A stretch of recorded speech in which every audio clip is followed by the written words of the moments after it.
Baik, Assalamualaikum warahmatullahi wabarakatuh. Ya, sesi ini kita akan bicara tentang tujuan dan strategi. Itu sebagai apa namanya eh, kelanjutan dari visi dan misi satu organisasi. Oleh karena itu, biar gampang ya, kita mulai share screen aja dulu. Oke, jadi kita akan bicara tentang tujuan dan strategi. Sorry, oke, sorry. Saya agak batuk, jadi kadang-kadang nanti kepotong batuk. Lihat ya, pertama itu kita harus tahu visi misi kita apa. Kita nanti punya tujuan, kita punya strategi, kebijakan, prosedur, peraturan, program, anggaran. Yang utama itu adalah visi misi itu jangka panjang. Visi itu sangat panjang, misi itu panjang, tujuan itu menengah panjang, strategi menengah, kebijakan lebih turun turun turun turun. Oke, gini gini. Jadi, tujuan itu adalah hasil akhir yang ingin dicapai dalam jangka waktu tertentu dan dinyatakan kuantitatif.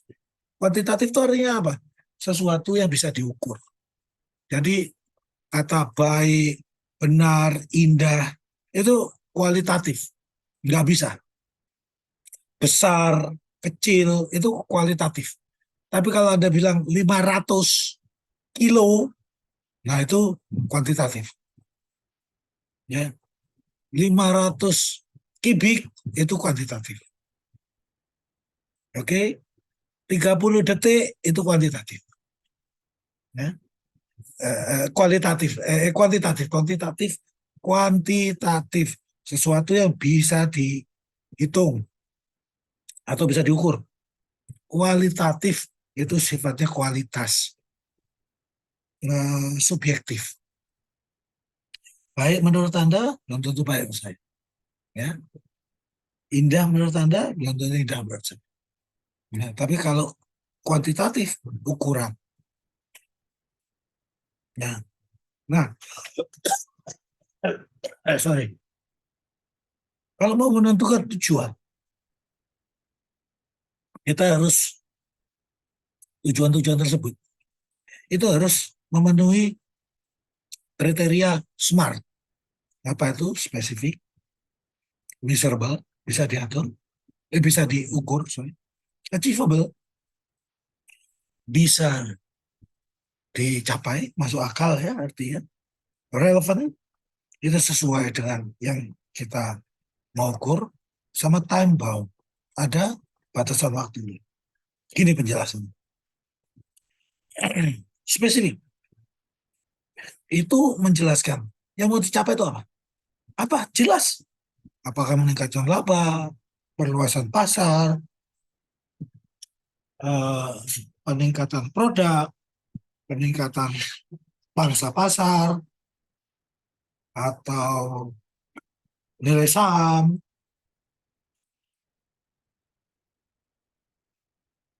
Itu harus dijelaskan apa yang mau spesifik, yang mau dicapai apa. Kemudian yang mau dicapai tadi bisa diukur nggak? Upamanya meningkatkan penjualan. Ya kita bilang penjualannya mau naik berapa? Dari 1.000 jadi 2.000, atau naiknya 10% per tahun, atau naiknya 2% per semester. Ya. Perluasan pangsa pasar, umpamanya naik 4% per bulan, 4% per tahun, jumlahnya, pokoknya harus ada sesuatu yang bisa diukur untuk menunjukkan udah tercapai belum tujuan. Ya. Diukur, bukan membaik, membesar, kompetitif. Itu kata-kata yang kualitatif. Ngukurnya repot. Nah, jadi kita ngeliat pakai sorry, ukurannya jelas. Oke. Kemudian spesifik, measurable, eh achievable. Achievable itu maksudnya realistis, bisa dicapai, nggak aneh-aneh, bukan sesuatu yang mustahil. Ya, upaya kita mau meningkatkan pangsa pasar. Oke, pangsa pasar kita sekarang adalah 5%. Dalam setahun kita mau meningkatkan pangsa pasar menjadi 95%. Loh, tujuan bagus, tapi nggak masuk akal. Kenapa? Sumber dayanya terbatas. Kalau dia naik dari 5% ke 15% masih lumayan. Meskipun itu juga tetap susah ya.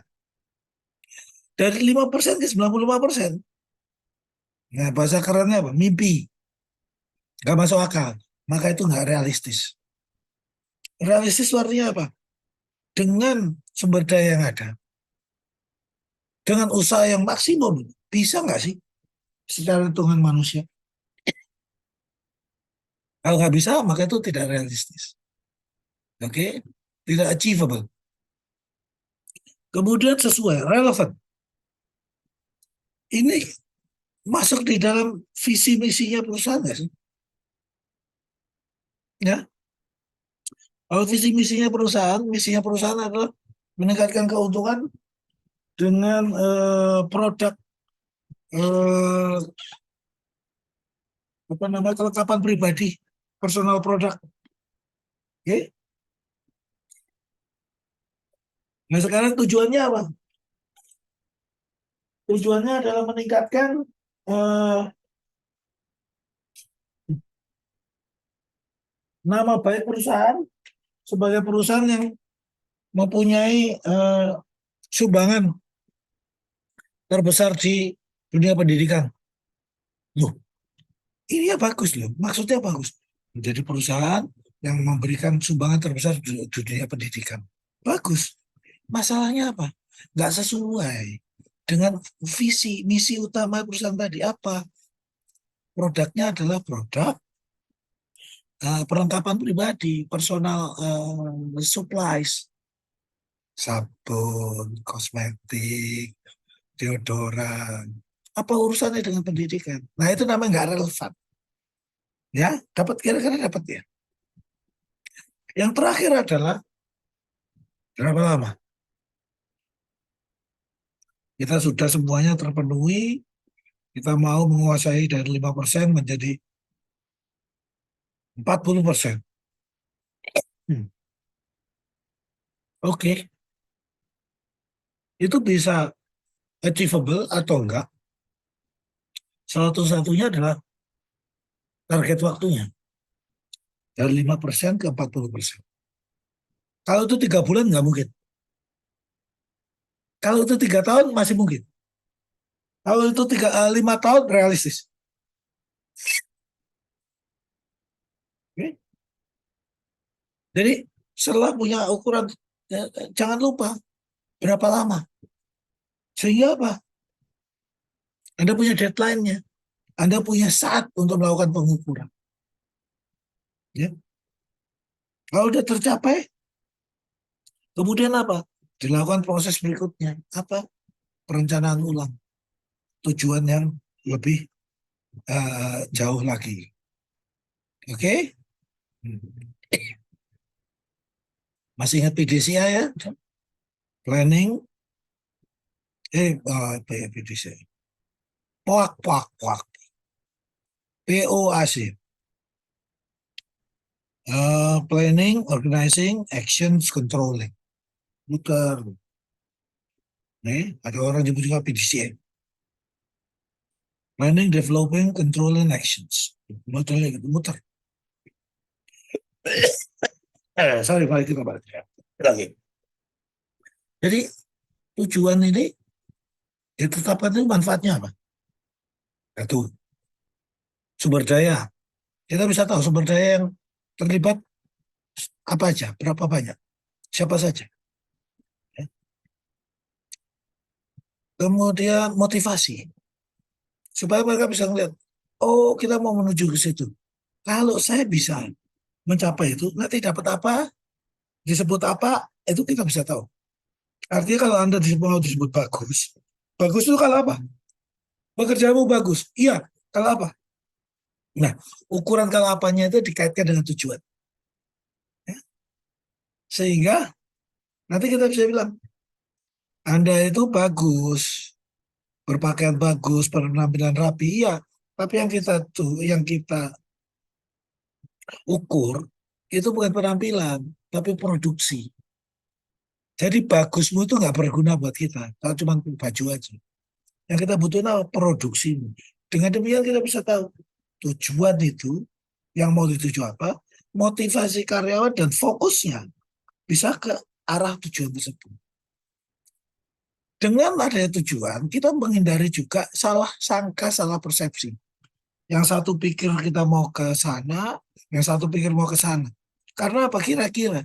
Tapi kalau kita sudah jelas tujuannya, mereka yang akan menyesuaikan persepsi mereka. Kenapa? Untuk ke arah tujuan yang sama. Karena sudah jelas tujuannya, maka kita bisa juga menetapkan KPI. Apa itu? Key Performance Index. Indeks pencapaian, indeks kinerja karyawan. Kalau dia mencapai ini, hadiahnya apa? Kalau dia nggak mencapai ini, hukumannya dan sebagainya. Ya. Dengan demikian, harapannya suasana kerja di tempat tersebut menjadi lebih fair, menjadi lebih adil, menjadi lebih kondusif. Kenapa? Semua orang mempunyai kesempatan yang sama, semua orang diukur dengan ukuran yang sama. Oke, jadi nggak ada yang apa namanya berat sebelah. Nah ini contoh ada tujuan, ini contoh tujuan. Kita lihat Procter and Gamble, P&G, kalau Anda tahu. Tujuannya adalah apa? Meningkatkan penjualan 6-8%. Satu, menjaga pertumbuhan laba bersih 13-15%. Sampai 5 tahun ke depan. Lihat ya, jelas, spesifik, ya, terukur 6-8%, 13-15%, achievable, masuk akal karena selama ini juga angkanya kurang lebih situ. Relevan, iya, karena ini urusan dengan penjualan dan laba bersih. Time bound, ada batas waktunya. Lihat, 5 tahun ke depan. Bagaimana Garuda? Pertumbuhan pendapatan 10%, margin rata-rata 5% per tahun. Semua dapat. Ya, spesifik. Bisa diukur 10%, 5%. Achievable, masuk akal. Relevan, iya, karena urusannya dengan bisnis penerbangan. Time bound, per tahun. Masuk sebut. Oke.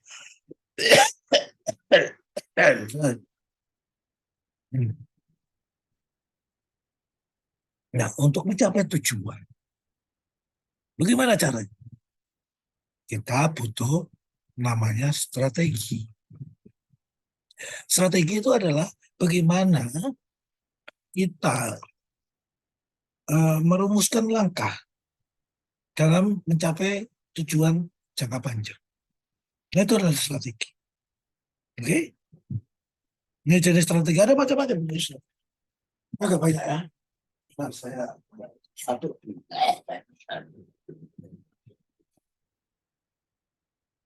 Oke. Integrasi ke depan. Integrasi ke depan itu gini. Nah, ya. Nih. Ya. Ini ada satu industri. Upamanya industri jenis itu adalah industri minyak goreng. Pemainnya siapa sih minyak goreng? Upamanya minyak goreng apa ya? Bimoli sama Tropika. Umpamanya. Ya, kalau kita lihat integrasi ke depan, artinya Bimoli, itu dia melakukan pendekatan atau memperkuat yang akan menjualnya, penyalurnya. supermarket, grosir, agen, toko. Nah, itu yang dilakukan. Tapi kalau integrasinya ke belakang, itu ke arah pemasok. Maka Bimoli akan memperkuat industri apa? Eh, kelapa sawit, pabrik kelapa sawit, perkebunan.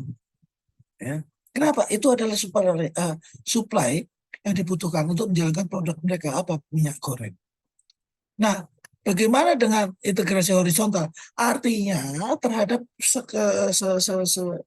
selevelnya Bimoli dengan tropikal. Caranya apa? Bisa jadi diakuisisi.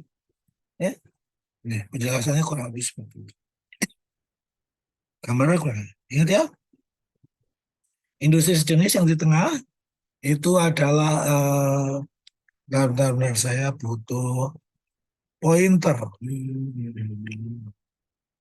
Laser pointer. Nih, industri sejenis itu Bimoli sama tropikal. Kalau integrasi ke depan itu artinya ke arah supplier yang menjual, ya, yang menerima hasil dari industri tadi, output ya, yang menyalurkan output. Kalau ke belakang adalah yang memberi input kepada industri. Apa? Perkebunan, pabrik kelapa sawit, dan sebagainya. Ya, nah itu baru tiga tuh. Kemudian terkait pasar, oke, terkait pasar itu ada dua, penetrasi pasar sama pengembangan pasar. Apa bedanya? Gini, gini, gini, gini. Nih, ini pasar semula ini nih. Upamanya, contohnya apa sih? Oke, pasar semula itu adalah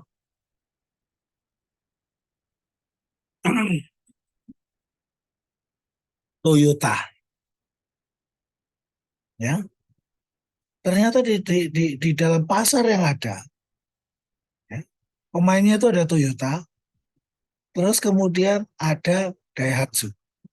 Tatkala Toyota mengakuisisi Daihatsu atau mengambil pasar Daihatsu, itu disebut penetrasi pasar. Pasarnya adalah pasar kendaraan eh, MPV, low class, ya. Tapi kalau kemudian dari pasar ini tadi ternyata ada di Indonesia, tapi kemudian MPV ini Toyota bersama dengan Daihatsu kemudian jualan di Vietnam, dan itu pengembangan pasar. Artinya apa? Pasarnya yang tadinya di Indonesia sekarang dikembangkan sampai ke ASEAN. Ya. Itu gambarannya. Kalau bingung biasa tanya di majelis e-learning ya. Oke. Kemudian apa lagi? Ada yang pengembangan produk. Pasarnya sama, tapi produknya ditambah.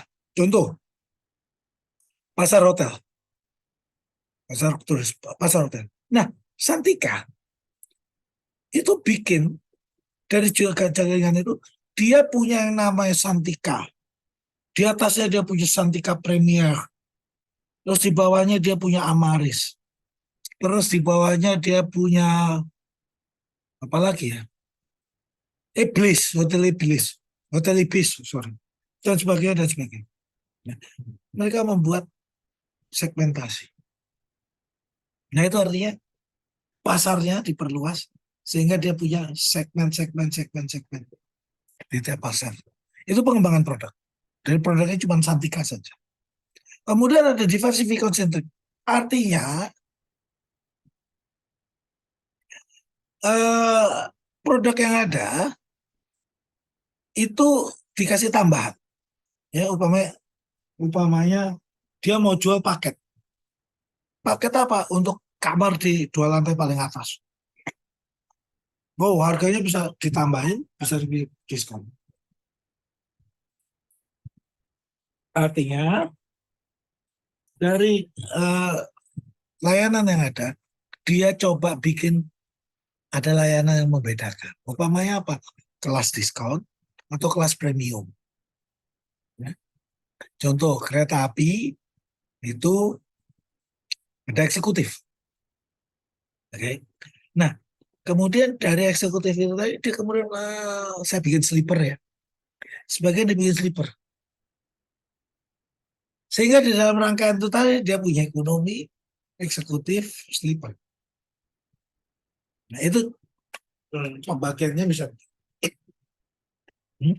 Konglomerasi. Kalau konglomerasi itu adalah dia ngambil usaha yang nggak sejenis. Pelanggannya baru, pasarnya baru.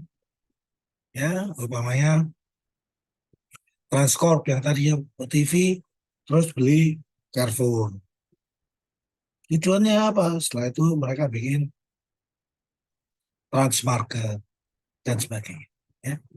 Jadi tidak terkait ke pemasok, tidak terkait ke penyalur, distributor, tidak terkait dengan industri jenis, tapi industri yang tidak sejenis. Itu disebut sebagai diversifikasi konglomerasi.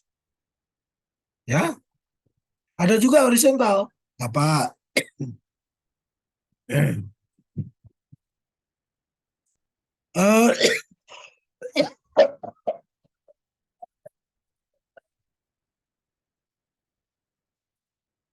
Sorry. Pelanggannya ada, sama. Produknya beda. Ya contoh ini. Ya. Biasanya berbeda, tapi orang-orangnya sama. Apa? Sorry. Di sini adalah sama-sama penggemar olahraga yang irisannya dekat. Cuman yang satu senangannya balapan F1, Red Bull, yang satunya sepak bola. Ternyata irisannya dekat. Nah itu disebut diversifikasi horizontal. Kemudian ada strategi lain lagi. Apa itu? Rasionalisasi biaya. Kenapa? Dengan cara membuat efisiensi. Efisiensi terkait apa itu? Terkait biaya tanpa mengurangi efektivitas. Ingat apa bedanya efisien sama efektif ya? Biaya berkurang, efisien. Efektivitasnya minimum sama. Artinya pencapaian eh, tujuannya sama. Ada dua. Yang pertama untuk bertahan, AMD musuh Intel. Dia nutup itu, kenapa? Karena penjualannya, kan penjualannya turun.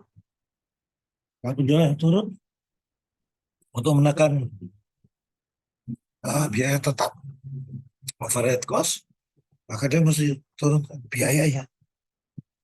Atau ada yang kedua, dia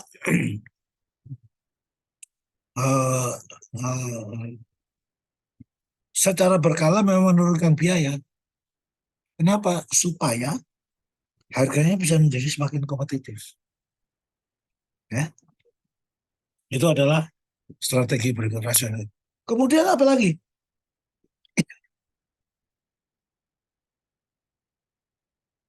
Strategi untuk berhenti sebentar. Kenapa? Kita tumbuhnya udah terlalu cepat. Loh, loh bagus dong. Tumbuh lebih besar daripada yang direncanakan. Enggak. Kita justru nanti bisa punya masalah kalau kita tidak bisa mengendalikan. Jadi apa? Kita nggak bertumbuh dulu. Kita stagnan dulu. Jadi apa? Kita kelola yang ada sekarang. Nah ini ada di Dell waktu. Ada juga yang no change. Uh, Artinya yang udah ada ya dijalankan aja. Nggak berubah. Ingat ya, Tujuan tergantung misi tergantung visi. Di dalamnya nanti kita lihat ada lingkungan yang berubah. Ini nanti akan mempengaruhi strategi yang Anda pakai. Kalau lingkungannya tidak berubah, strateginya tetap. Tapi kalau lingkungannya berubah, biasanya strateginya ikut berubah.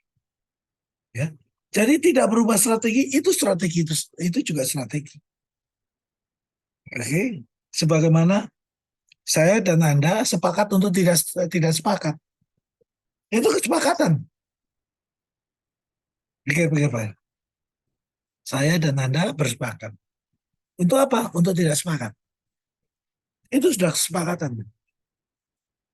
Ya. Oke. Ada lagi strategi apa? Divestasi. Udah kita kegedean ya, kita jual sebagian. Kenapa? Supaya kita bisa fokus ke tempat yang ada. Divestasi, dijual. Kalau investasi itu beli. Likuiditas, artinya dijual secara bertahap. Kenapa? Udah nggak menguntungkan, jadi dijual. Dibekukan, ditutup likuidasi. Turnaround. Turnaround itu artinya mereka melakukan balik arah dalam pengelolaan bisnisnya. Ya, contoh turnaround IBM yang tadinya kuat di jualan, begitu penjualannya nurun, malah karyawannya dikurangi 40%. Karena apa? Mereka bilang, kita harus berubah sama sekali cara beli. Sehingga orang-orang yang ada di uh, salesnya dipecatin, disuruh orang research and development-nya digedein. Itu artinya mereka melakukan perubahan arah dalam cara berbisnisnya. Oke? Yang terakhir kita bicara tentang kebijakan. Setelah ada strategi apa? Kita butuh yang namanya kebijakan. Kebijakan itu adalah satu petunjuk, satu pegangan untuk melakukan tindakan, semacam panduan hukum. Kalau membuat keputusan itu kayak gimana? Ya, bagaimana dari strategi menjadi implementasi. Ini Intel nih. Bagaimana Intel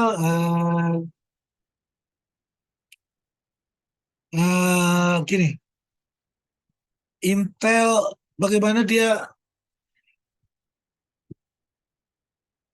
Intel itu kan punya, kalau zaman dulu ya, sekarang udah ganti. Intel i7, i9, i7, i9, i7, i5, i3. Aslinya barangnya itu sama, tapi kualitasnya beda. Nah, mereka itu punya juga sebenarnya i2, i1. Ya tetap bisa, cuman kualitasnya.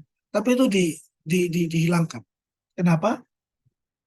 Supaya Intel punya tawarannya lebih sedikit.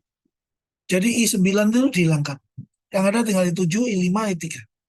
Padahal dulu dari i9, 8, 7, 6, 5, 4, 3, 2, 1. Dipotong aja deh, tinggal.